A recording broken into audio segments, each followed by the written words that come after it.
James Warren, welcome to the ISC2 Los Angeles Chapter podcast. Hey, thank you so much for having me. I really appreciate you coming on. You were a referral from Jason Loomis, who's on our advisory board, and he suggested that we get you on the podcast. I know you've been on his podcast a couple times, and so I think you've got a lot of great things that the members will really appreciate. But before we dive in, let's hear a little bit about you and what you do and how you got into cyber. You want to walk us through that? Yeah, sure. I've been a headhunter in security for just over half a decade now in the US. I arrived here by way of my company setting up their first US office, and security happened to be an industry that we had a lot of experience in that at the time was booming in the States. But the last 5 years, I've helped dozens of organizations find security talent at lots of different levels and across lots of different domains. So that's me. Yeah. Is this your first time living abroad? Yes. Yeah. Yeah. Something you always wanted to do, or it just landed in your lap? That's funny. No one's ever asked me that before. I don't think it wasn't something that had been on my mind for a long time, but as soon as the opportunity came up and as soon as it turned out that it was the United States, I never really wanted anything else. So yeah. You're in Chicago, right? Yes. How does that compare to where you came from?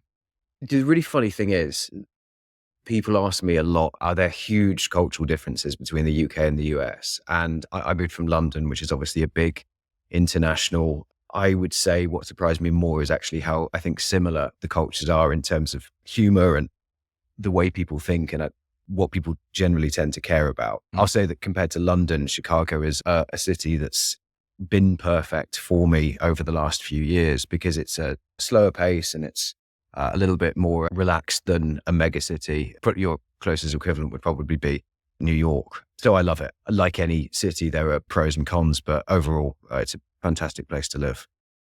Yeah. I've had a few folks that came in through the business sales leadership development program over the years at AT&T that came from Chicago, and they all wanted to go back, which always surprised me because I grew up in New York, and getting out of the cold to sunny Southern California, it's hard to envision living anywhere else. Yes. Funnily enough, it's actually been our summers that have been my biggest bugbear over the last couple of years. I don't know how long Chicago will have a reputation for a city that is excruciatingly cold in the winter, but we'll see. It hasn't been that bad. No, winters have been pretty mild for 2 or 3 years. And the trade-off is the heat and humidity at the end of July and the beginning of August. It's rare that you can't be outside in Chicago. It's not rare that you can't be outside because of weather. It's rare that it's this time of year. That's an issue. So did you do recruiting before you switched over to cyber recruiting? Yes, I recruited some security back in the UK. The very start of my career was helping strategy consultants leave McKinsey and Bain and other consulting houses and moving in-house to corporate teams. Is there a specialty area in cyber that you're working in now? I would say it's driven more by the demand of the market. We have a vertical coverage. I've placed everything from CISOs down to GRC analysts. Generally, clients tend to come to us more often for roles that are obviously difficult to fill, which usually center around things like cloud security, application security, detection engineering, or something that is a more niche technical skill set. But in terms of what we've placed, it's probably mostly everything. It's across the spectrum. Yeah. So what's your read? I know you had sent me a white paper on the state of the market. Yeah. Why don't you walk the chapter through what you're seeing? What's your current read on the state of the market? Sure. So I think the headline for most people is this is probably the worst security job market, bar a couple of the earlier months in COVID, for probably 13, 14 years since 2009, 2010, and the financial recession. The industry's grown incredibly quickly over the past almost a decade and a half. Some of that has been the growing necessity for security with more sophisticated bad actors. Some of it's been driven by a growing awareness of the need of security. And most of it's been driven by a booming technology market in the United States, particularly. Probably at least the last 5 years have been characterized by startups getting a ton of funding, looking to grow as quickly as possible, and then building security teams out ahead of expected. That's been the sort of, I think, main source of the growth. Around about the end of 22, some warning signs started to appear in the number and quality of security opportunities on the marketplace. And then coming into 2023, what's been going on now for almost exactly 2 years is quite a major contraction in the available opportunities for security professionals. There isn't a sort of special reason behind that. It's mostly come of the fact that the technology market has contracted quite significantly in that time, mostly because of interest rates making things like debt financing extremely expensive for startups, or VC funds choosing to invest in less risky investment strategies and avoiding tech startups. So that whole pocket of the industry is right now on a profit strategy. So it's very slowly inching towards being in the black. And it's just simply meant that a ton of security jobs have gone in that industry and there are very few new positions being created.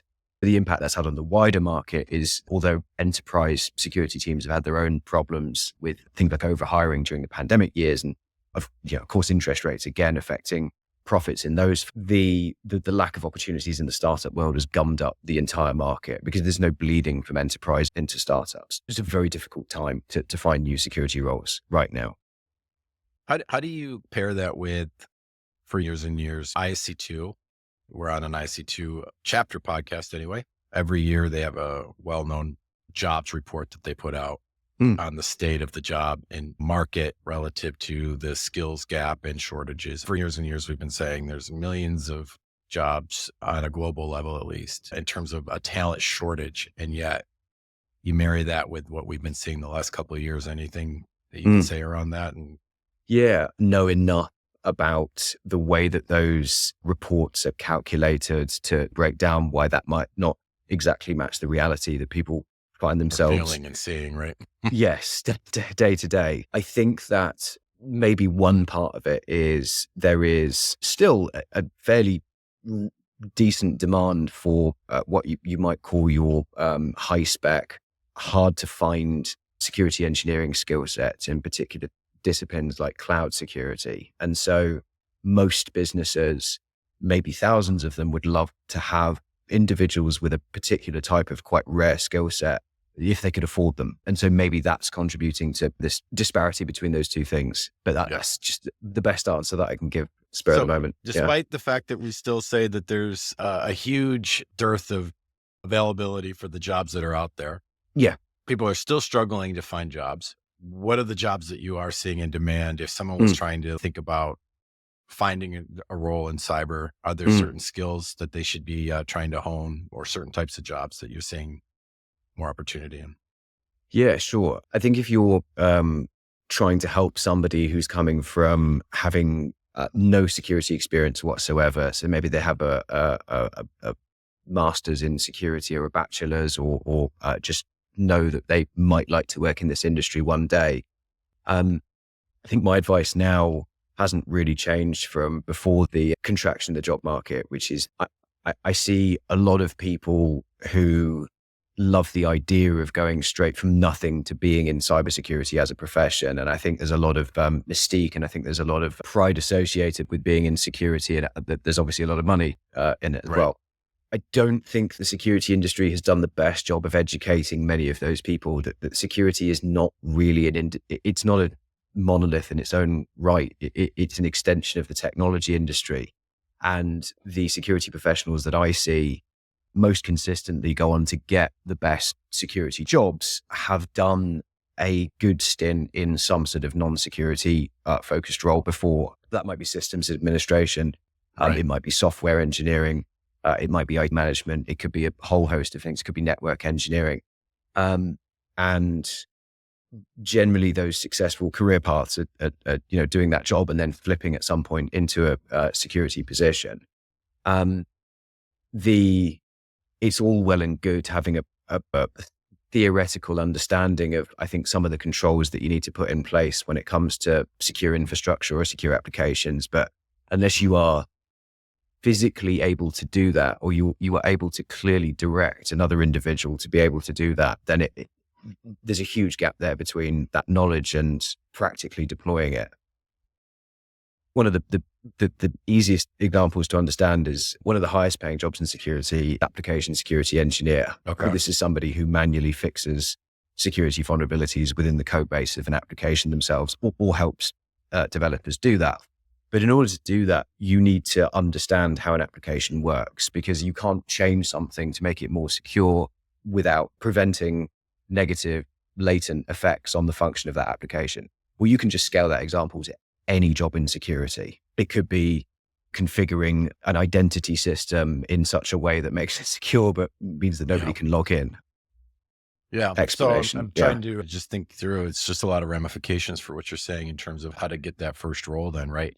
I do some adjunct teaching, and I think that it would be nice for students to know, what do you do? Like, that first job then is challenging if you are a student just graduating with a degree in cyber. Most of the folks going for master's degrees are probably already working straight, trying to pivot. So I think that kind of fits to what you're saying there. But first roles in cyber, where do you see entry level positions being filled, or don't you normally encounter those types of? I think even to take the advice one step before that, if somebody came to me at the age of 16 and said, I really want to have a successful career in cybersecurity, I think I would steer them more towards doing non-security focused degrees rather than something specialist. And I think software engineering has the broadest set of applications for whatever you want to, has the broadest set of applications for what you might want to do next in security. But you could get a degree in IT management, you could get a degree in network engineering, anything that is technically focused. And I would say that the jobs that people most consistently get to transition into security from are, one is software engineering, two might be system administration, three might be cloud engineering, four might be network engineering. One of those very foundational technical positions that then allows you to build a cyber skill set on top of that. Right. No, that makes perfect sense. So say someone is trying to, this caught my attention. You have some good ideas in terms of how to approach that job search from a recruiter's perspective. Sure. This advice is now for people with some security experience. I have almost no experience helping people without security experience secure jobs in cyber. But if we're talking about somebody with 3-4 years experience onward, the most important thing for you these days is your LinkedIn profile. It's now does a lot of the work that a resume used to do. That's not to say that resumes aren't important, but this is a profile through which most recruiters and hiring managers, people that might be interested in hiring you, will come to find you.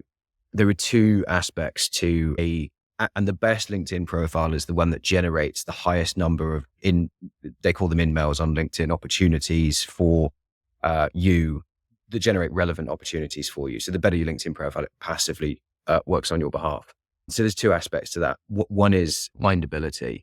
And for security professionals, that is almost exclusively job titles and keywords on your profile. When it comes to keywords, you have to understand it.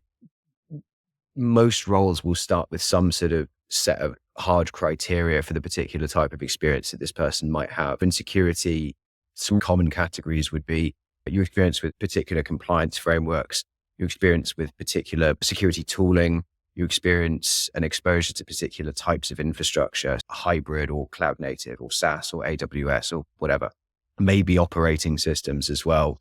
And then another category would be the actual domain of security that you work in. So if you have a skill set that is a combination of detection engineering, incident response, and monitoring, that would be very normal for the average blue team. It would be important to have those things on your profile.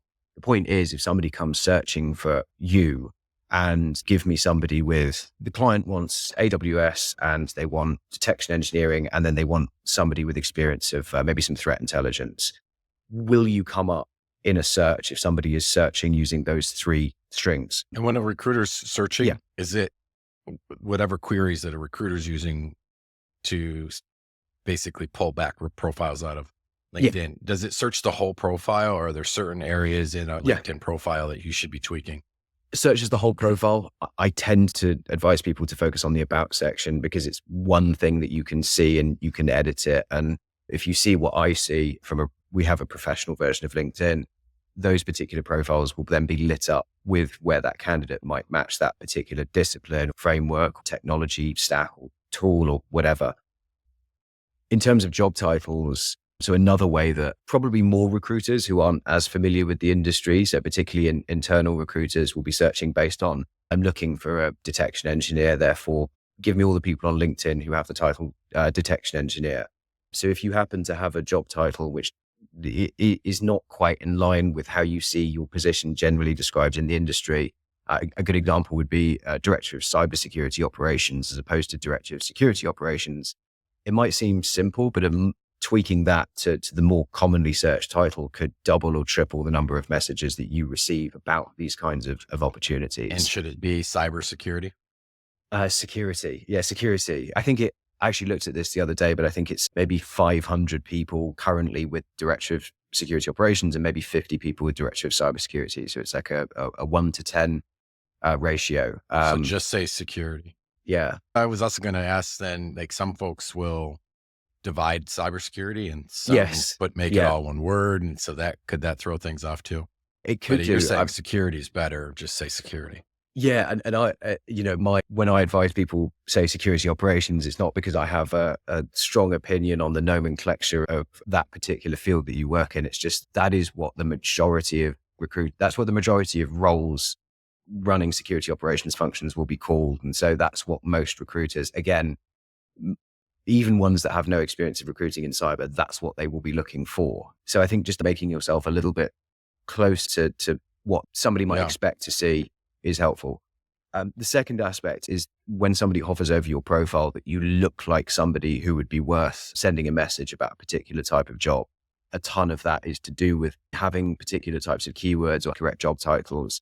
A lot of it, though, is also down to a calculation that every recruiter, and again, we're talking people who internally, we're talking headhunters, we're talking search firms, are making before they send you a message. And that the calculation is, what is the likelihood that this person, if I send them a message and respond to them and set up a call and have a conversation with them, is going to be a viable candidate for this position? Right. And so looking like a viable candidate, there's a ton of risk reduction strategy that goes into that as well. For example, having no profile picture or having a blurry out of focus one, I think for most recruiters will be associated with a poorer quality candidate. And so if you change that to something really professional and sharp and clear, you're talking maybe a 5 or 10% bump on the likelihood of people messaging you. The same goes for overuse of capitalization or misspellings or a host of other things that you can get into the detail over. But when you add all of that stuff together, it might be 1, 2, 3, 4, 5% each time, but that adds up to quite a big increase in the volume of opportunities that you'll see. Any other hacks? I think those are the major headlines. People ask me quite often about the term, I think is like a LinkedIn brand these days, and ask me whether they should be posting multiple times a week or multiple times a day. Do you need to build up a follower headcount or something like that? And the answer, I think, is most of the time, no. A lot of this advice tends to come from people who have a professional services business that sells marketing advice to security leaders. And for those people, that is probably exactly what they should be doing. And I think that's where the confusion comes from. It's helpful for selling that service. When you are a seasoned CISO or security leader or security engineer or whatever, I think the only real benefit that you get from that stuff is that people remember you. But I think the flip side of that is posting too frequently could be construed by some as a lack of self-awareness. There's diminishing and maybe even negative returns when it comes to some of that stuff. For the job seeker, are there services that make sense? It seems for the most part, as a recruiter, you're aligned with firms that are trying to fill a role, right? So you're outbound looking for candidates. As a job seeker, what are the things that they could do? People used to hire a headhunter on the seeker side. I still think those things are out there today, but any thoughts on that? It's extremely rare that you will have a legitimate recruiter who you pay money to and then goes and finds a position for you. Not to say that it doesn't exist. I've never met or been referred to or been introduced to one of those particular types of people. I think that it is more common when it comes to seeking things like non-executive board roles. And for some of those firms, there's a lot of training and preparation that goes into making candidates ready for those types of positions. When it comes to your average security engineer or manager, director, CISO, the recruiter, in my experience, is always paid by the client. Some recruiters may proactively take a candidate with a particularly rare skill set to market to security leaders and say, I'm working with this person, would you entertain a conversation with them? Generally, the types of people that will happen to will have some sort of extremely niche focus. They might be a data protection expert who has an industry leading tokenization and encryption skill set, or they might have a particularly advanced set of techniques in cloud security. It's not going to happen for even your good GRC analysts or even your good detection engineers or even your good CISOs, particularly not in this market. So again, I'm not saying they don't exist, just be very wary of those types of services. Yeah, and I get solicited by recruiters proactively trying to sell candidates to me on LinkedIn, assuming that I'm hiring. Clearly, they were hired to do that, so I knew that was out there. But you probably would pay quite a fee to be asking somebody to hunt for a job like that. I suspect that they probably haven't been paid by the candidate, and they're doing that just because it's within their self-interest, both to help the candidate and to take this person to market. I have done it in the past for particular types of skill sets, but I've never charged an individual. No. The other thing I was thinking to ask you was that we're seeing layoffs of cyber folks. I feel for a lot of folks that have been out of work for a very long time.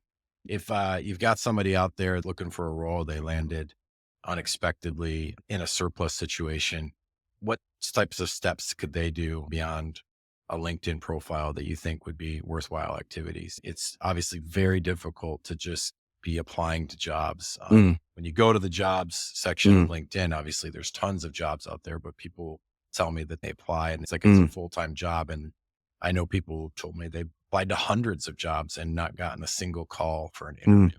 Anything on that? Yeah, there's probably a few things. One is you want to make sure that your two most important assets, which is your LinkedIn profile and your resume, are in good shape. And I think you can hire professional resume writers that will help with that. I think I would probably combine that, if I were you, with if you have a relationship with a security headhunter, getting some advice on what exactly to put on that profile, because a professional resume writer will take you only so far, I think, if they don't have experience in the cyber market. I think the second thing is they're not second guessing those two assets. Once you've got things that I've had people over the last couple of years struggling to get a new role, resend me the same resumes again and again. And sometimes these things can get longer and longer. You have to have somebody externally to break that cycle and say, actually, that is adding to this misery. That is making it less likely that you'll hear back. What's the optimal length for a resume? I think 2 to 2.5 pages for the vast majority of people is the optimum length. And then I think if you have a lot of years of experience and maybe a list of talks or community organizations you're involved with, maybe then it can spill on to 3. So 2 to 2.5, I would say, for most people. I think the second thing that's really important to do is be reaching out to your existing network on LinkedIn and letting people know that you're in the market for a position. Part of the contraction in my industry, so if you look at the cyber recruitment firms that existed 2.5 years ago, there were many more and they were much larger as well. And part of that contraction in our industry is both the fact that there are simply fewer opportunities. One of the other effects of that is that when security leaders have open positions, as I think people almost always prefer to do, they will be trying to see if they can find that person from their own network. And it could be people that they've worked with, could be people that you've had a beer or a coffee with at an ISC squared conference. And that's both because they save the money on the recruiting fee, but also I think that there's something a bit more comforting about hiring somebody you have a pre-existing relationship with. So that's very important. And I think the third thing as well is, whilst investing into certifications and education and so on can make a difference, there are some intricacies in terms of what will genuinely make a difference. That certification appearing on your resume won't actually open up more doors. the vast majority of people in security reach a plateau in their career, not because of some sort of technical limitation or because of some lack of certification, but that most people, in my experience, reach a plateau because they haven't developed that next stage of self-awareness and influencing that allows them to progress to the next level. I think a lot of people could really benefit from investing in professional coaching courses. That can be specific to the job search, interviewing, which is a skill in its own right. But I think that also extends to operating in a role and getting professional advice on how to be a good employee, how to be a good team member, how to be good at those extremely important influencing and soft skill parts of the job. That's really good advice. Do you have any insights you could share on where you think the hiring process in cyber is going to evolve? Where's the market headed in the next few years? So I think the most difficult thing for security professionals in the last couple of years has been, I think there are two really difficult things about this market. One is that there's intense short-term pain for lots of individuals because people have invested into security careers and have mortgages and have their kids in schools and suddenly are without an income stream, or maybe that's halved and they've had to take a lower paying job. That's extremely difficult. I think the other big thing as well is this longer term existential fear over the future health of the security industry. And I think a lot of people, it's very easy to get into a doom spiral about, will the market that we saw 2 years ago and for over a decade almost be back again? Have companies not just realized that they can do away with security teams and afford to outsource overseas or rely exclusively on MSSP and professional services support? And I think whilst obviously if the technology market in a year and a half has come back in force and the security market hasn't come with it, then it's time to have that conversation.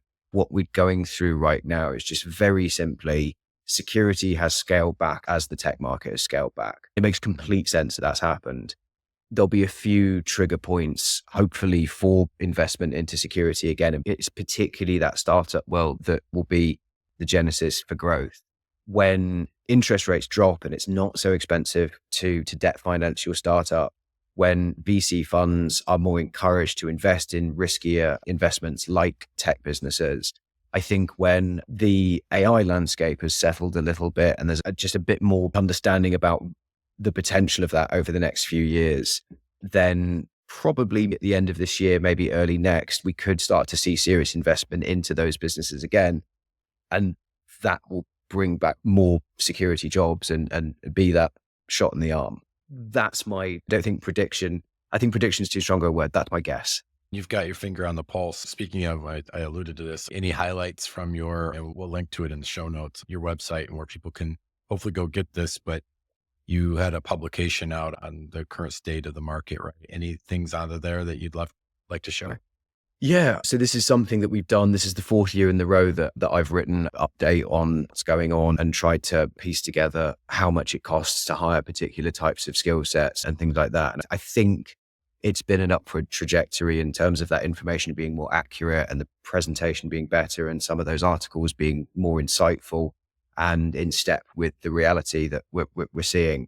I always love feedback on these things. I'm curious to know what I've missed in terms of what would be helpful for people to develop their careers. So if people read that and they think, why has he not talked about this? Or I think this is wrong, or I think he's got that wrong, please reach out. It's only through that feedback process over the last 4 years or so that we've got that thing to this point. Don't be afraid to, say, I think you've got more to go. Anything else you want to share before we wrap up? I think just generally, look, if you are out there and struggling with a difficult market, you are not alone. And what you're experiencing right now is no reflection of your value in a normal market to the security profession, but also for you as a human being as well. Please keep the faith. Hopefully next year is a better year. If anybody wants to drop me a message and connect with me off the back of this conversation, I can't respond to everybody with the volume that I get, but I do try to help as many people as possible. So don't be afraid to say hi. Yeah.